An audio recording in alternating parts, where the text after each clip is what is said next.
Eh bien voilà, bonsoir frères et sœurs. Nous sommes très contents de vous revoir aujourd'hui, ce soir en particulier. C'est un peu spécial. À 7 heures, notre Sauveur était, il y a plus de 2000 ans de ça, où son corps plutôt était placé déjà dans la tombe depuis plusieurs heures et son œuvre de rédemption, de salut était en train de s'accomplir. C'était un temps de désolation, un temps de tristesse, un temps où chacun était marqué par la peine, mais l'Écriture nous avertit que lui n'a pas été abandonné, que certainement la volonté de Dieu se faisait même dans ces instants-là sombres et difficiles. Nous espérons donc que ce temps de méditation sur la mort de notre Seigneur va nous faire du bien et nous allons donc remettre ce temps au Seigneur par la prière. Éternel, nous sollicitons ton assistance. Nous avons besoin de toi pour véritablement être réconfortés dans les temps où c'est difficile pour nous. Seigneur, rappelle-nous que toi aussi, tu as connu des problèmes. Tu as connu ce temps de souffrance extrême dans ton corps et dans ton âme. Et tu sais donc ce que nous souffrons. Seigneur, sois notre réconfort, notre force et notre appui. Nous te le demandons dans le nom de Jésus. Amen. L'Écriture proclame dans le psaume 27, verset 10, « Car mon père et ma mère m'abandonnent, mais Yahweh me recueillera. » Certainement, il y a des personnes qui se sont senties délaissées, abandonnées. Nous voulons nous rappeler qu'ils ne sont pas les seuls. Le Sauveur aussi a perçu cet abandon, mais le Seigneur, son Père, était avec lui. Ésaïe 53 nous dit au verset 3, « Méprisé et abandonné des hommes ». Il était un homme de douleur, habitué à la souffrance. Le Sauveur sait ce que c'est que d'être abandonné. Nous allons le célébrer, lui qui a vécu l'abandon, pour que nous ne soyons pas précisément abandonnés. Rédempteur adorable.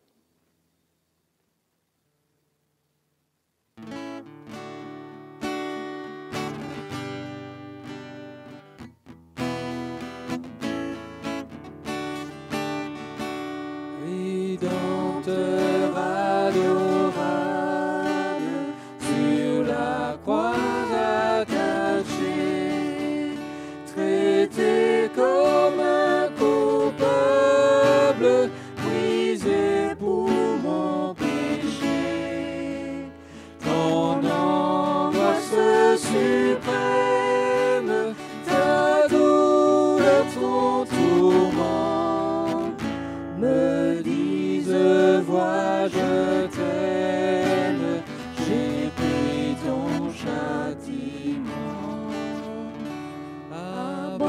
Abandonné du Père, dans mon âme troublée, buvant la coupe amère pour ton iniquité, de l'éternelle flamme, mon amour te sauva.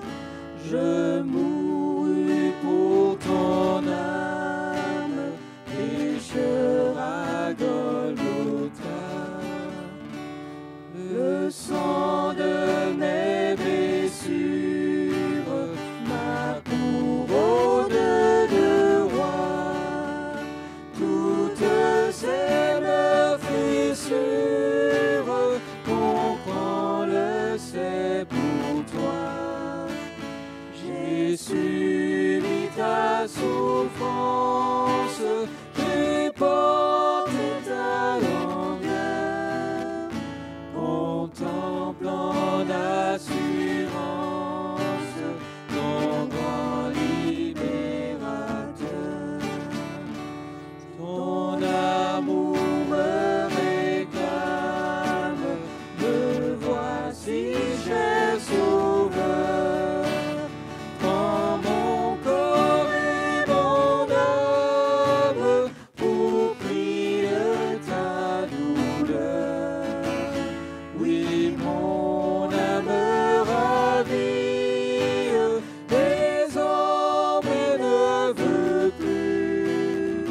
nous nous rappelons ce soir qu'il a été crucifié, abandonné de tous pour nous.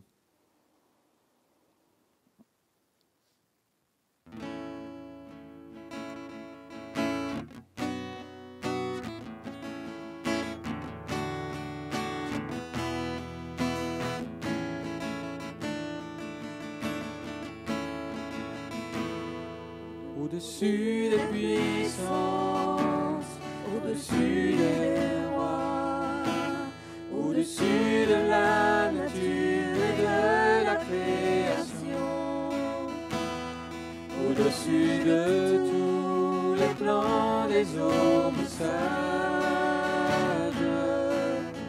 bien avant le monde tu existais, au-dessus des royaumes, au-dessus des trônes, au-dessus des merveilles que ce monde a connues, par-dessus tous les trésors de la terre, rien ne peut mesurer ta valeur. Crucifié, seul abandonné, tu as souffert, méprisé, rejeté, tel une rose foulée sous nos pieds. Tu m'as sauvé, tu m'as aimé, par-dessus tout. Au-dessus des puissances, au-dessus des rois, au-dessus de la nature et de la création, au-dessus de tous les plans des hommes sages, bien avant le monde tu existais, au-dessus des royaumes, au-dessus des trônes, au-dessus des merveilles que ce monde a connues, par-dessus tous les trésors de la terre, rien ne peut mesurer ta valeur. Crucifié, seul abandonné, tu as souffert, méprisé, rejeté, tel une rose foulée sous le pied. Tu m'as sauvé, tu m'as aimé, par-dessus tout. Crucifié, crucifié, seul abandonné, tu as souffert, méprisé, rejeté, tel une rose foulée sous nos pieds. Tu m'as sauvé, tu m'as aimé, par-dessus tout.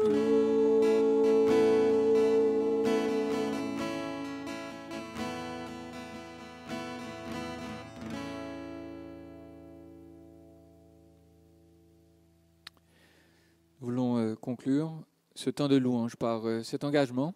Le Seigneur a été abandonné pour nous et nous voulons aussi nous abandonner à lui. Nous pouvons lui faire totalement confiance. À Jésus, je m'abandonne.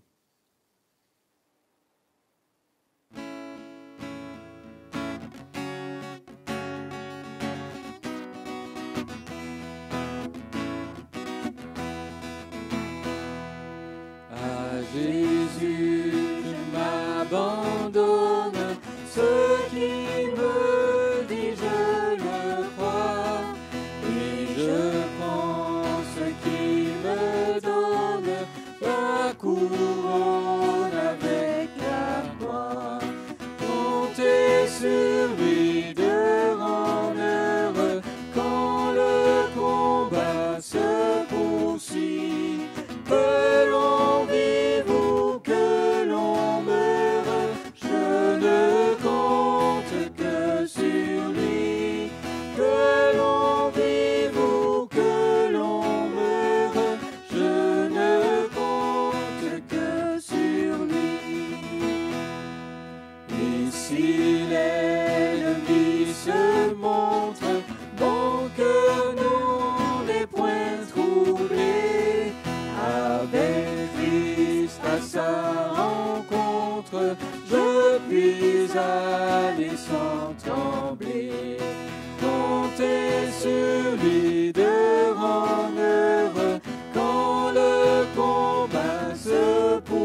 en paix vers la lumière, mon chant s'élève attendri, pour se changer en prière, si l'horizon s'assombrit, comptez sur lui d'heure en heure, quand le combat se poursuit, que l'on vive ou que l'on meure, je ne compte que sur lui, que l'on vive ou que l'on meure, je ne compte que sur lui.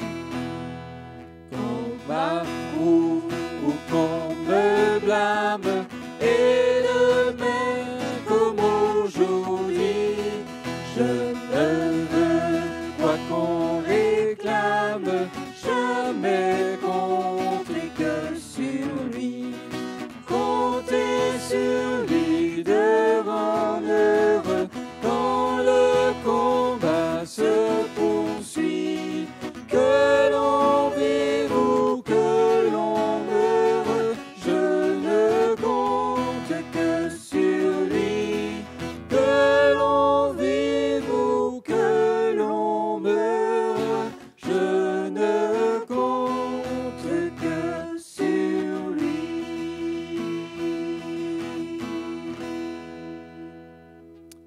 Amen. Puissions-nous effectivement compter tous les jours sur lui. Voilà, eh bien, rebonsoir à tous ceux qui nous ont rejoints, tous ceux qui sont déjà là. Nous tenons à rappeler donc, que ce soir, c'est le vendredi qui marque donc, la mise au tombeau du corps de Jésus-Christ, de Jésus le Messie, c'est bien le cas de le dire, celui qui accomplit toutes les promesses divines pour Israël. Et donc, ce soir, nous avons voulu partager avec vous quelques effets, entre guillemets, de la mort de Christ, en particulier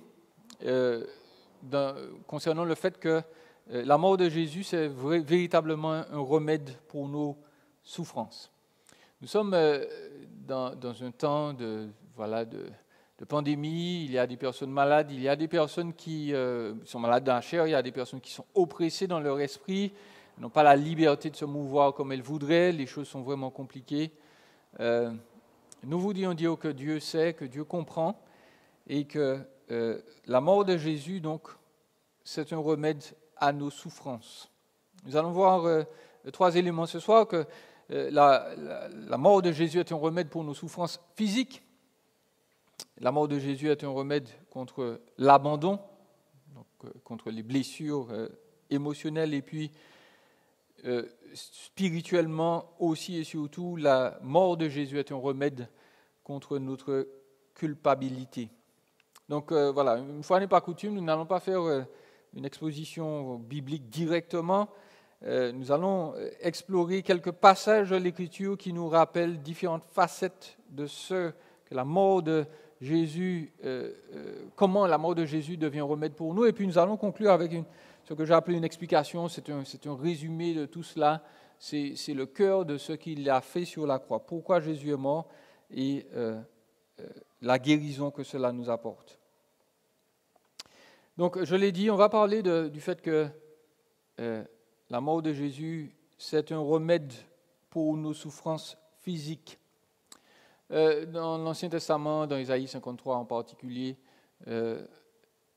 l'Écriture reprend, et Matthieu le reprend, qu'il a pris sur lui nos maladies. Le terme peut être plutôt traduit par souffrance, et je ne peux pas dire que la mort de Jésus, contrairement à ce que certains affirment, est en elle-même une source de guérison pour l'humanité, de guérison physique. C'est-à-dire que ce n'est pas parce que Jésus est mort sur la croix que voilà, toutes les maladies s'en iront ou s'en vont. Mais nous affirmons qu'à un certain niveau, le fait que Jésus soit mort pour nous peut nous aider à gérer nos souffrances physiques. Dans 1 Pierre, au chapitre 3, à partir du verset 18, ou juste le verset 18, il nous est dit, 1 Pierre 3, 18, Christ aussi a souffert, et ce, une fois pour toutes, pour les péchés.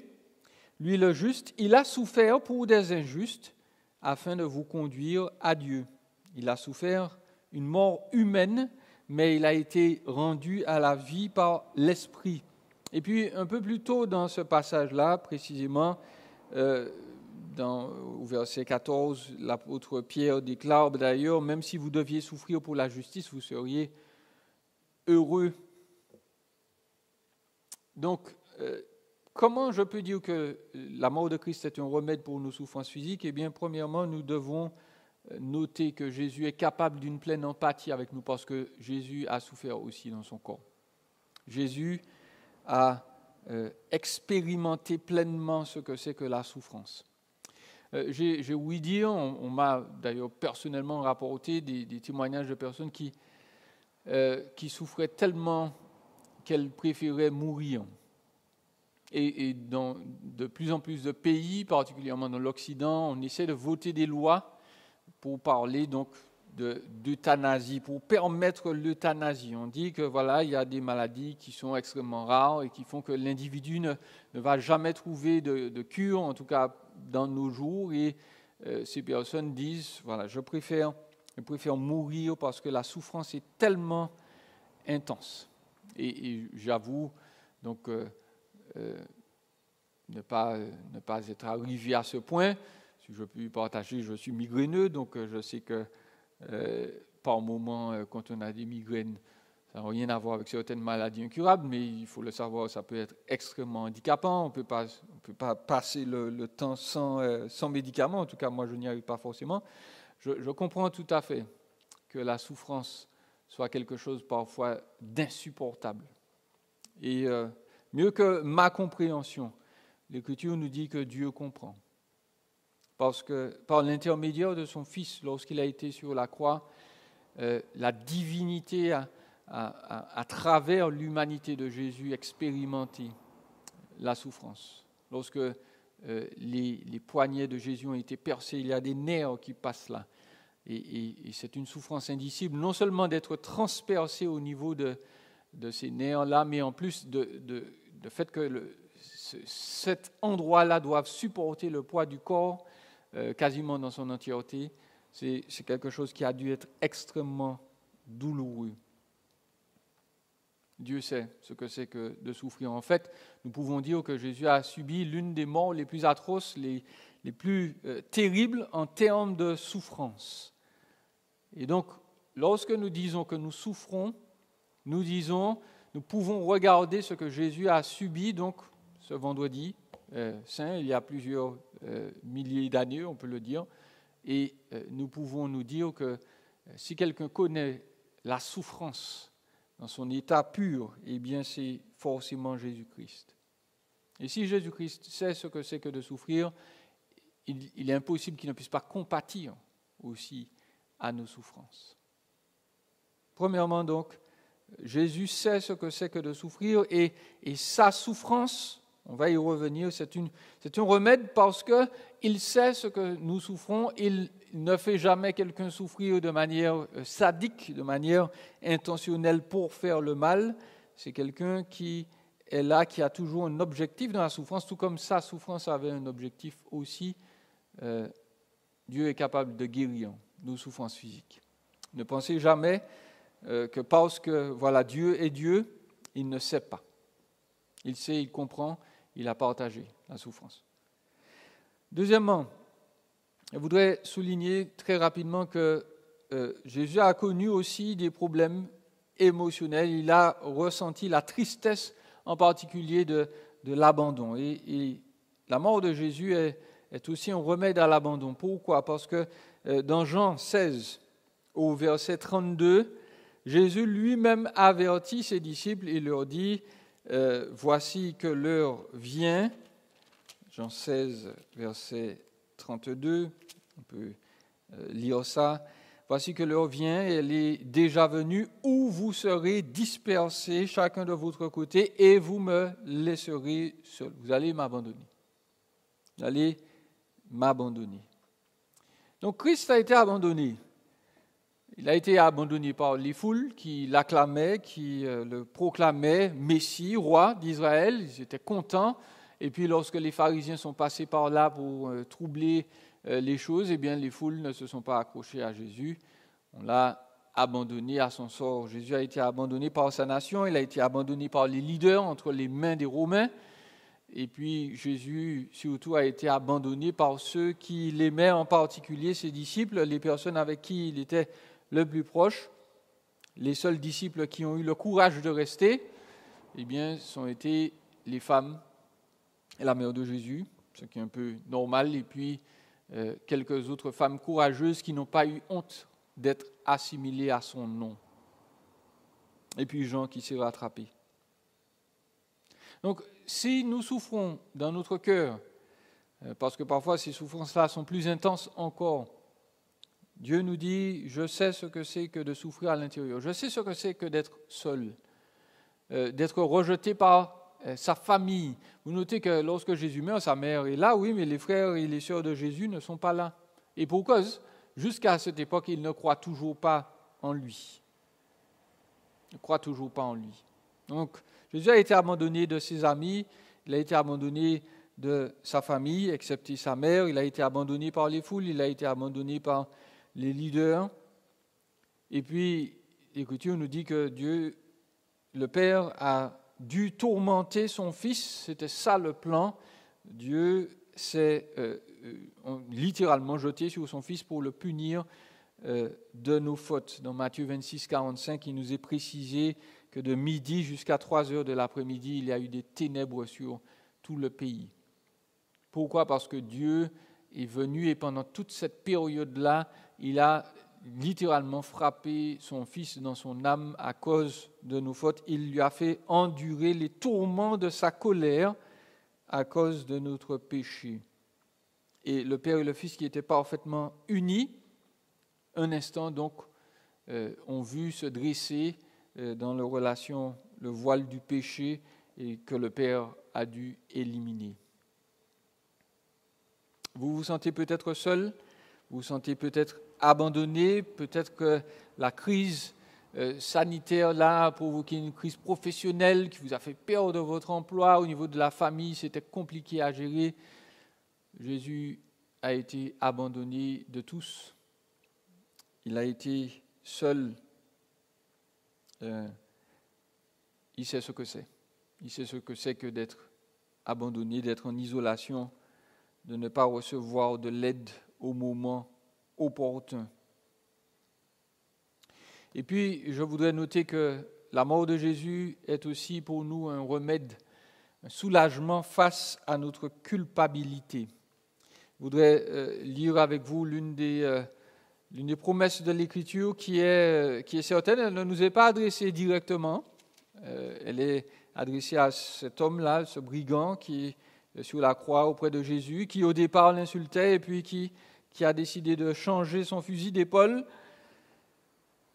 Luc 23, 43, il nous est dit, Jésus lui répondit, « Je te le dis en vérité, aujourd'hui tu seras avec moi dans le paradis. » Aujourd'hui tu seras avec moi dans le paradis. La personne à laquelle il s'adresse normalement est coupable. C'est un brigand, nous dit l'Écriture, et le terme pour parler de brigand là ne se réfère pas simplement à un simple voleur, quelqu'un qui entrait chez les gens ou bien un pickpocket qui volait leur sac. Il s'agit là d'un brigand de grand chemin, quelqu'un qui se mettait sur la route avec l'équivalent du fusil à pompe pour arrêter les automobilistes, qui disaient la bourse ou la vie, et si on ne lui donnait pas la bourse, eh bien il prenait la vie et la bourse. Si on l'a crucifié, c'est que non seulement c'était un brigand, il volait les gens, mais qu'il en a probablement tué. C'était des vols avec violence et même avec meurtre. Cet homme-là est coupable. Ce n'est pas un enfant de cœur, ce n'est pas un pauvre innocent. C'est quelqu'un, il le confesse lui-même. Le fait qu'il soit sur la croix, il a reçu cette condamnation, verset 41. Ce brigand déclare, pour nous, ce n'est que justice, puisque nous recevons ce qu'ont mérité nos actes. Il se sait lui-même coupable. Il a tué des gens, il a peut-être tué des hommes, des femmes, pour s'enrichir, pour son intérêt personnel. Il est coupable. Mais voilà, Jésus, alors qu'il est en train de mourir, lui dit, aujourd'hui, tu seras avec moi dans le paradis. La mort de Jésus devient la guérison de sa culpabilité. Et peut-être que ce soir ou aujourd'hui, vous regardez cette vidéo, vous vous sentez coupable. Dieu a permis que votre conscience s'éveille et il y a des souvenirs qui vous reviennent de votre passé, de ce que vous avez dit, de ce que vous avez pensé, de ce que vous avez fait, qui vous chargent la conscience. Nous voulons dire que si cette promesse a été formulée à ce brigand, c'est parce qu'il a placé sa foi en Christ. Et tous ceux qui font comme lui, tous ceux qui réalisent que Jésus, alors qu'il est sur cette croix, en fait, il est en train de triompher, il est en train d'accomplir ce que Dieu a prévu pour lui, eh bien, tous ces gens-là reçoivent une délivrance de leur culpabilité. Délivrance totale. Jésus ne lui dit pas, écoute, tu viendras au paradis après une période de probation quelque part. Jésus ne lui dit pas, écoute, il faut que tu sois baptisé. Jésus ne lui dit pas, écoute, il faut que ta vie s'améliore. Jésus lui dit, tu as placé ta foi en moi, eh bien le ciel t'est ouvert, c'est garanti. La mort de Jésus, c'est un remède à notre culpabilité. Quel que soit le crime que nous ayons commis, Dieu est capable de le pardonner. C'est l'assurance donc de tout vrai chrétien. Et donc, la mort de Jésus nous dit que, voilà, nous ne serons pas abandonnés. Dans nos souffrances physiques, il y a quelqu'un qui nous comprend parce qu'il a subi une souffrance extrême pendant des heures et des heures. Il y a quelqu'un qui ne va pas nous abandonner, il y a quelqu'un qui, au lieu de nous juger pour notre culpabilité, eh bien, il nous a pardonné. Il nous faut finir et expliquer finalement pourquoi la mort de Jésus peut-elle être un remède. Pourquoi la mort de Jésus peut-elle guérir notre culpabilité, nos abandons, nos souffrances physiques? Premièrement, donc, parce que, et centralement ce soir, courtement, nous allons voir que la mort de Jésus est ce qu'on appelle une mort substitutive. C'est une mort de remplaçant, de remplacement. Jésus meurt, certes, mais il ne meurt pas, entre guillemets, pour lui-même, à cause de lui-même. L'Écriture nous dit que Jésus est une victime, et certaines versions vont dire victime expiatoire, dans l'idée d'expier les fautes, mais le terme normalement de l'original est plus proche de propitiatoire. Ce n'est pas seulement que Jésus expie les fautes, c'est que Jésus a pour but d'apaiser la justice et la colère de Dieu vis-à-vis de ses fautes. Et donc, Jésus est un substitut. Dans Romains au chapitre 5, au verset 17, il nous a expliqué l'échange que Dieu fait et la notion de ce qu'on appelle la notion fédérale, de tête, de chef, qui nous libère de nos fautes, qui nous guérit. Si un homme, nous dit Romains 5, 17, si par un seul homme, par la faute d'un seul, la mort a régné, ceux qui reçoivent avec abondance la grâce et le don de la justice régneront à bien plus forte raison dans la vie par Jésus-Christ, lui seul. Le verset nous dit donc qu'il y a, aux yeux de Dieu, deux représentants de l'humanité. Il y a un représentant que nous connaissons tous, il s'appelle Adam. Adam, c'est le père de tous les hommes et de toutes les femmes qui aient jamais peuplé donc, ce monde-ci. Il est le représentant de l'humanité, le premier. Et nous devons dire que, je suis sûr, tous sur Terre, nous avons connu ou expérimenté dans notre chair, dans notre âme, de l'injustice, des problèmes, des difficultés, des maladies, des situations difficiles. Nous avons nous-mêmes provoqué des situations difficiles, nous avons nous-mêmes heurté, blessé d'autres personnes. Eh bien, l'Écriture nous dit qu'en partie, en grande partie, il y a un responsable, il s'appelle Adam. Parce que Adam s'est inscrit dans une démarche de rébellion vis-à-vis de Dieu. Adam a dit à Dieu, écoute, tu m'as donné le monde, l'univers entier, à manger, à boire, tu m'as donné une femme, tout va bien, mais je préfère encore être au-dessus de toi. Et donc, Adam, notre représentant, a chuté. Et vous allez peut-être trouver que ce n'est pas juste, mais dans l'Esprit de Dieu et dans la réalité, ça l'est parfaitement. Adam, c'était le plus beau, c'était le plus intelligent, c'était le seul qui soit sur terre sans péché à cette époque, et Dieu a placé sur lui donc le sort de tous les hommes et de toutes les femmes. Dieu a dit à Adam, en particulier, écoute, en fonction de ton attitude, je vais devoir juger l'humanité. Dieu a parfaitement raison, il a choisi le meilleur représentant possible, et Adam et bien entendu sa femme Ève ont échoué. Si nous avons des souffrances en particulier, donc c'est en partie sa faute, parce qu'il a dit à Dieu, à partir de sa rébellion, que tous les êtres humains, tous ses descendants seraient comme lui, ne feraient pas mieux.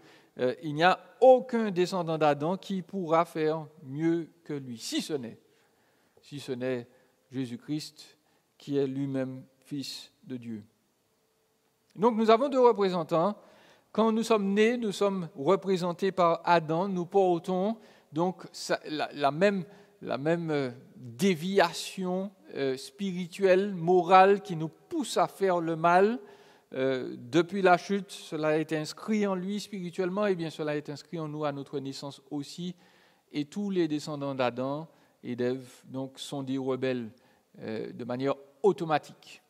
Il n'y a eu aucune exception, si ce n'est une nouvelle fois le deuxième représentant que Dieu s'est choisi, et c'est ce que ce passage nous dit. Il y a eu un homme qui, à cause de sa faute, a fait régner la mort. Eh bien, Jésus-Christ, lui, va être celui qui va faire régner la vie. Jésus-Christ est notre deuxième représentant.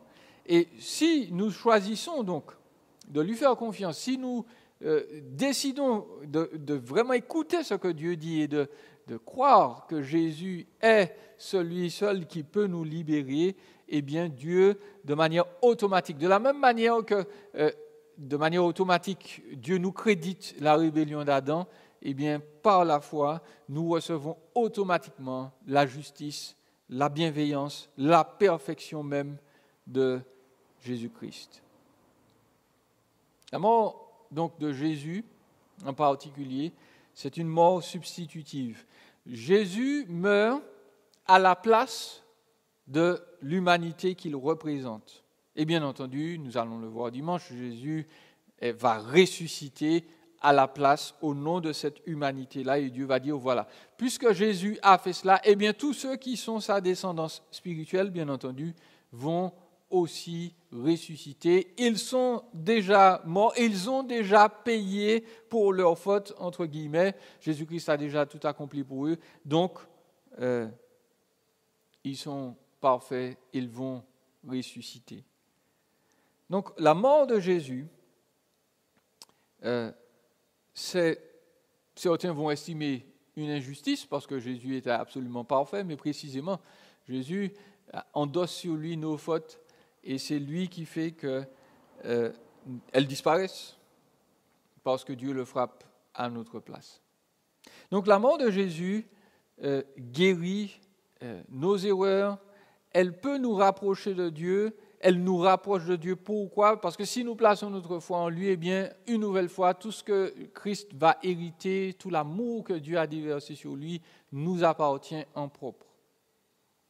De sorte que nos souffrances physiques ne sont pas des actes de méchanceté de la part de Dieu, tout comme Dieu n'a pas été méchant, entre guillemets, en punissant Christ à notre place. Il avait ce but du salut. De la même manière, nous pouvons dire, si notre Père céleste, celui qui est le Père de Jésus-Christ, nous inscrit dans une démarche qui inclut la souffrance, alors il sait ce qu'il fait. Il va m'amener vers quelque chose de bon parce que en Jésus-Christ, une nouvelle fois, j'ai reçu son approbation et son amour. Et lorsque je vais me sentir abandonné, tout comme mon représentant, eh bien je pourrais me dire, parce que Jésus l'a dit, je n'ai pas lu, il a dit oui, mais mon Père est toujours avec moi. Mon Père est toujours avec moi.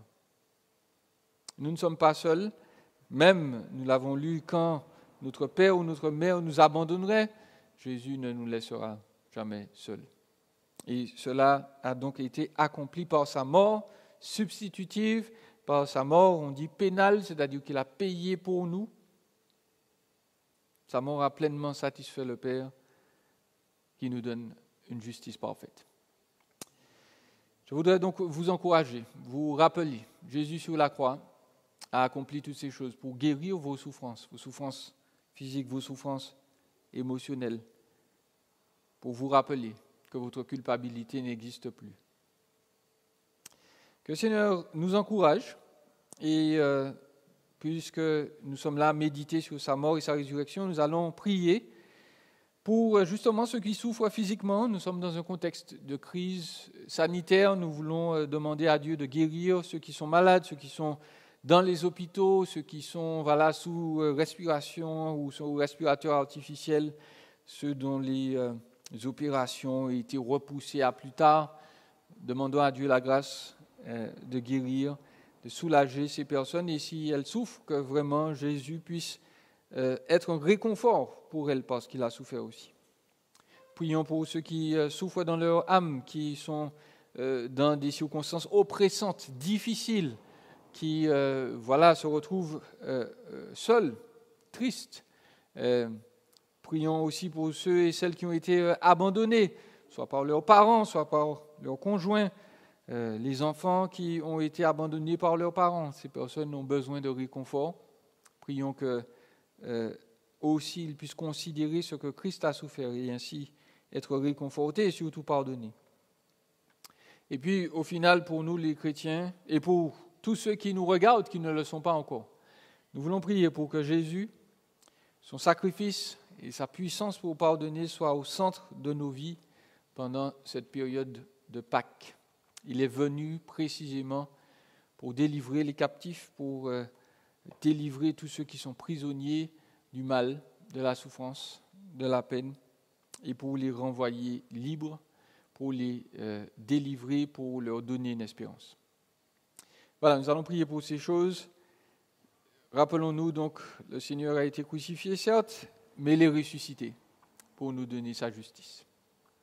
On va terminer par la prière ici et nous allons vous laisser prier chez vous pour les sujets que nous avons mentionnés. Éternel, merci pour la guérison que tu apportes.